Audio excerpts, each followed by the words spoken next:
expedition in the autumn of 46, the early spring of 47, to the South Pole. This is an expedition that has been almost forgotten, and it's very hard to come up with any information about it. The few articles that were published at that time in, let's say, National Geographic magazine would not give any clue to the real intention of that expedition. However, recently we discovered a unique documentary film in color, 1 hour long, made by the U.S. Navy. It was a massive naval operation that involved an aircraft carrier, several battleships, an armed submarine, and probably another 20 supply and battleships. It involved 4,000 troops, U.S. troops, and the rumor is that there were also British and Russian contingents within these 4,000 troops. It was a massive naval operation. It was not, as it has been presented to the public, that it was a peaceful expedition to explore the natural resources of the South Pole. They descended to Little America, which is the place of the previous Admiral Byrd landings on the South Pole. And then they started a massive overflight over the whole area of the South Pole, trying to locate the German base that was established there almost 10 years earlier. The Germans started somewhere in 1936-37 seriously exploring the South Pole, and by the time the war ended, the rumor is that they have established a massive underground colony with at least 100,000 scientists, researchers, elite SS troops, children from Hitlerjugend, young boys and girls that were to become the seed of this new and colony that was to be built under the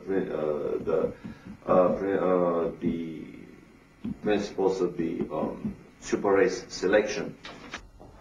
In our research in Africa, the Far East, and in the mountains of South America, we have come across statuary of very grotesque beings who, according to the Indian and shamanistic tradition, went into the earth at a time of a great cataclysm. If we take Atlantis as a model for survival, it is clear in the folklore and literature of the major continents of our planet that some of the races went into the earth. I brought with me from Africa pictures of these grotesque serpent-like beings. Many of them correspond to the extraterrestrial reports and photographs of some of these so-called snake people or serpent people. It is very clear also that there was the survival of the ancestry of the Adamic race, referred to in our scriptures, as well as in the teachings of the Hungarian and German people that came out of the Gobi area. It is in this area of Lap Nor that we have recently found evidences of an earlier European type humanity that did survive some type of cataclysm according to the myths of the Far East. We have thus in our tradition a vast folklore, anthropology, and cosmology that connect the peoples of this planet with that of other worlds.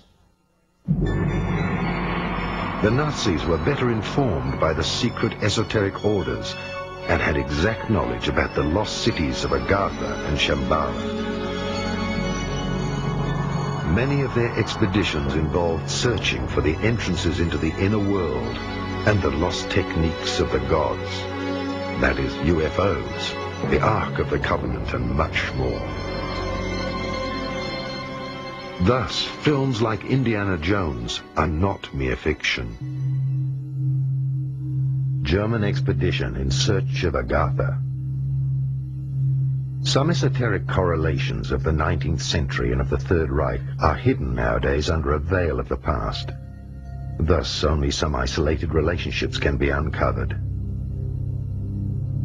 For a while, Dietrich Eckart lived at the foot of the mountain Untersberg and was initiated into the medieval mysteries and into the legends of caves. Adolf Hitler spent many hours with Dietrich Eckart at the Obersalzberg mountain, and both were followers of the hollow earth theory of Hans Erbinger. The Untersberg was already considered by the Templars to be a volcano with an access to the inner earth and to the legendary Hollow World. Thus, there are stories of the disappearances of people in the Untersberg and how, 60 years later, the same people surfaced without having aged. Other German legends deal with the myth of the end of the world. In the legends, King Barbarossa is asleep in the mountain, and after hundreds of years he rises up with his knights for the last battle at the end of time, in order to help good triumph. I'm speaking now as a scientist. I do not want to confuse subsurface temples and grottos and structures of civilizations that go down approximately a mile or two from the surface of the earth with the so-called inner earth theory. In my work in Ecuador, Peru, and Bolivia, it is clear that there are vast tunnel systems that go hundreds of kilometers under the mountains, allowing the Indian peoples to connect between national borders. We know also between Mexico and New Mexico in North America that the Indians have a subterranean system of corridors that allow the tribal federations from North America to meet, even privately, without notifying the American or Mexican authorities.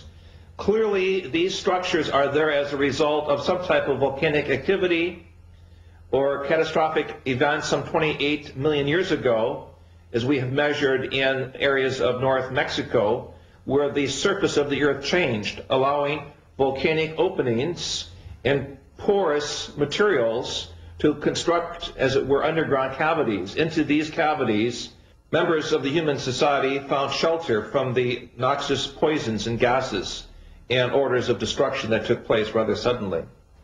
If we look at our planetary system, there is an obvious grid of underground cavities, from the areas of the Gobi areas of Central Asia to the areas of Malta in the Mediterranean to areas even of the mountains of Untersberg in Central Europe, Mont Blanc, Jungfrau, to areas we have specifically worked with seismology in central North Mexico, and also areas of the Andes. Peru, Ecuador, and Bolivia in particular have underground structures that run for hundreds of kilometers. In Southeast Asia, we know that these structures also exist in the areas of Sumatra, Borneo, and Indonesia. Clearly, throughout the world, there are major areas which seem to be contact points with parallel evolution. Dietrich Eckart shaped Hitler's thinking more than we can imagine today. He also directed him towards a mediumistic education and showed him how to make contact with the spiritual world, in particular with the Germanic gods and the ancient Hypereia people from Agartha. Thus, the leader became a guided one who communicated with the spiritual world and the masters of Agartha. Only when he had developed these mediumistic attributes to the full did Dietrich Eckart propagate the idea of a leader, Führer, in the Tula Society and in the popular esoteric circles.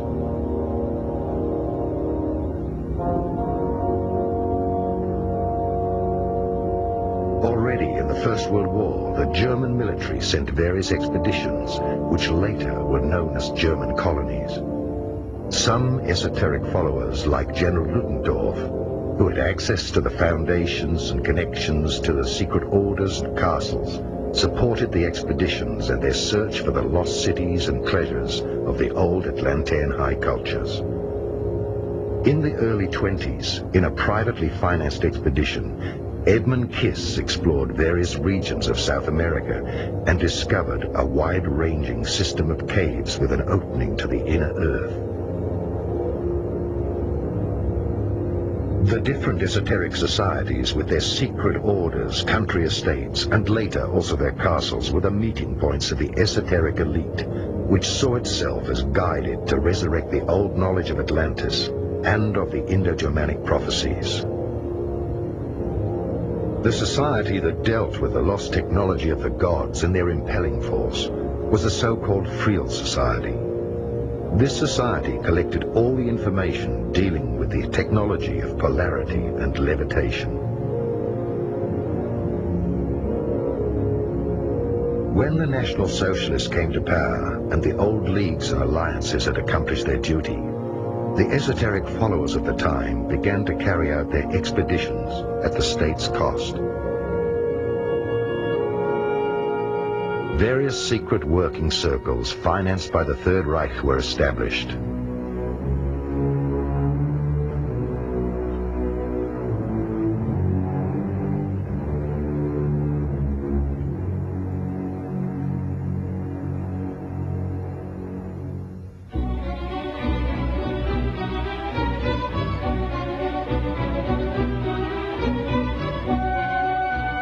The committee of the group, Heirs of the Ancestors, was concerned with the study of races, and some high esoteric followers were contracted to investigate the past of the Aryan race